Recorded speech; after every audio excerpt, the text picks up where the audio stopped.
I just noticed a protest, I think it's in California, where these pro-Hamas protests have chosen to sit on a highway across, I think it's 2 or 3 lanes, to block traffic for miles to demand a ceasefire in Israel, or Hamas. Yeah, Gaza. Now, this is similar to a wife beater or a domestic battery situation. Whenever something is disruptive and disrupted in a physical sense, okay, when you physically strike your partner, okay, you are disrupting her life, her sense of peace, safety, security. Okay, so whenever you disrupt, okay, any message, okay,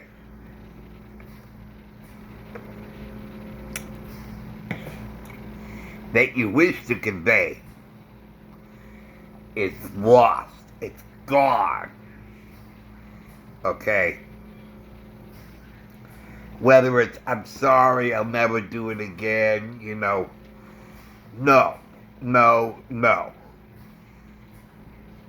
Because now the physical strike is all the focus. That's where all the focus is. Okay? That changes the whole atmosphere.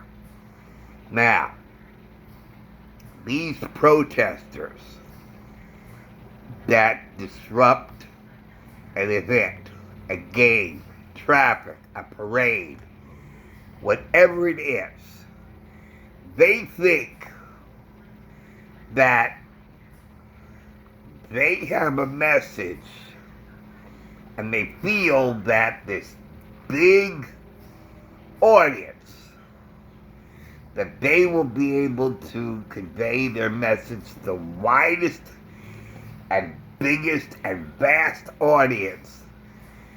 And that means that more people will hear their message. Problem is, they will tune out your message. That is the easiest way for people to tune out from your message.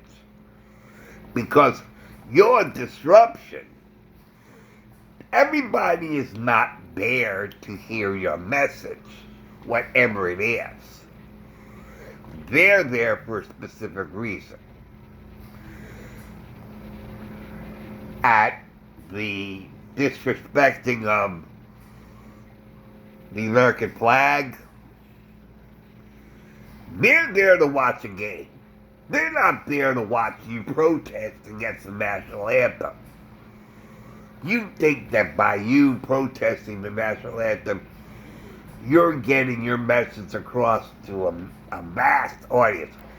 Problem is, they're not there to hear your message. They don't care about you. Okay? You think the whole world revolves around you, and it doesn't. You poor thing that you feel you have to protest against the national anthem. And you think that by disrupting a game, okay, that you will get more people to listen to you, and the fact is, nobody will listen to you at all. Because they're not there for you, they're there for the game. Okay? The same thing about the parade. Whatever it was that, I guess whether it was pro-Hamas or whatever, that they disrupted a parade to protest. And all these people are not there to hear your protest. And you may think that you got all these people to hear your protest, and you feel that you'll have the most success of spreading your message to all these people. But all these people are not here to listen to your protest. They're here for a parade. Okay, so they're going to tune out from your message. They don't want to hear your message. They're not there for your message. They're there to watch a parade. Okay, now I see, okay, I was watching videos of eco-protesters blocking traffic. Okay?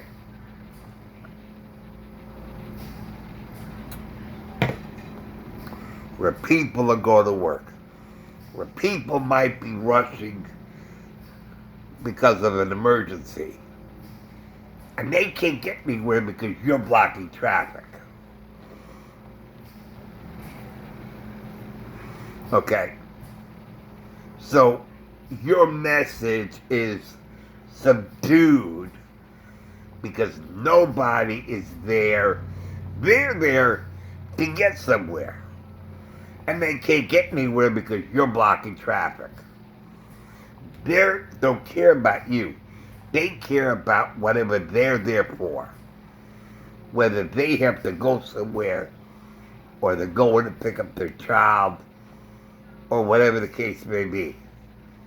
So they don't care about you. They don't want to hear you. They don't want to know about you.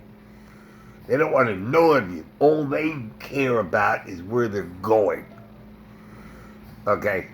So you're blocking traffic to protest against oil. Okay? They don't care about that. They're not there for that. They're not on that street for that. They're there to get somewhere, and you are keeping them from going. So your message, your protest, your message just goes right over their heads. It's like, shut up, get out of the way, I gotta get somewhere. I don't care what your beef is, I don't care what your issue is, I gotta get somewhere. Okay? So you're blocking traffic for that. Nobody's going to listen to it. Nobody wants to hear it. Nobody cares to listen to it. So it's defeating. It's self-defeating. Now I see protesters doing the exact same thing, but because they're protesting for a ceasefire in Gaza. And again, people are not on the street to hear your message of a ceasefire. They don't care about that. You are on a California highway, which is a major thoroughfare where commerce and people gotta go to wherever they gotta go to, whether they go to work, whether they have to go to school, whatever the case may be. And you're blocking traffic because you want to send your message demanding for a ceasefire to the biggest audience, and that's on the highway. And I saw a backup going miles and miles. It's bad enough if there was an accident, and bad enough if there was a police issue where there was a shooting or whatever the case may be, and traffic is bad. Do you think they like to sit in traffic? Do you?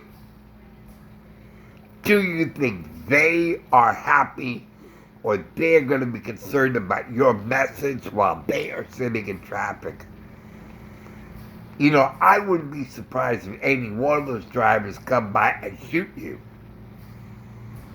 I mean, these days, where you don't know who's in those cars, I heard a lot of road rage incidents for years now.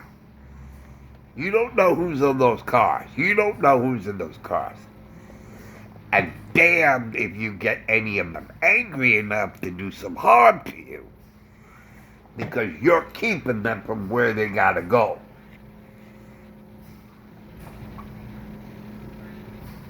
Now, France, any of those countries, yeah, I mean, I can guess that you're not going to be in danger of any crazy guy or crazy woman, because I've seen some crazy women too. You know, drivers or whatever. I think they're called Karens these days. Oh. Man, you don't want to get messing with no Karens now. You know, you don't want to be messing with any crazy driver or normal driver who go crazy if they're being kept to where they gotta go. Now, this is America now, and this is a sad commentary on America, that American drivers are not the way they used to be. American drivers these days, you don't want to mess with them. And if any of these drivers, and we're talking about dozens and dozens and dozens of drivers, I saw at least about 50 at least, maybe 100. And amongst those drivers, there could be one who could be crazy enough to get out of his car, run to the front of the light, and shoot your head with a gun. And then where will you be? Then where will your message be? You'll be dead. They'll have to bury you. They'll have to take an ambulance and haul your butt away. So, you want to take that chance? Excuse me. You want to take that chance of possibly running into a driver that you're keeping from his destination? You really want to take that chance? You really want to take that risk that you may end your life today by angering a driver you're keeping from his drive? You really want to go there? That is really taking a risk. For you to stop traffic dead in its tracks and sit there on the road to demand a ceasefire in Gaza. Most people do not support that. So you think that you are in a good minority? You think that you are safe blocking traffic for an unpopular demand? Do you really believe that's wise? That's what I call crazy. That's what I call nuts. And I pray that you don't end up losing your life while you're sitting there protesting an unpopular protest. And that's all I want. That's all I'm going to say. It's a crazy world now. We live in a crazy world now. And the people who are sitting blocking traffic, they're crazy too. They're nuts. They're nutty. They got no connecting braces. They're out of it. They're nuts. And people can be crazy. People are getting to be crazy now. So it's nuts. It's absolutely nuts. Okay, guys. That's all I wanted to talk about. I saw that and I felt I had to respond. I had to respond. That was like, oh God. When I saw that, I was like, people are just losing it. They're losing all sense of common sense. It's nuts. Alright, that's it for now. Thanks for watching. Thanks for listening. I'll see you guys later. Take care, guys. See you soon. Alright, bye.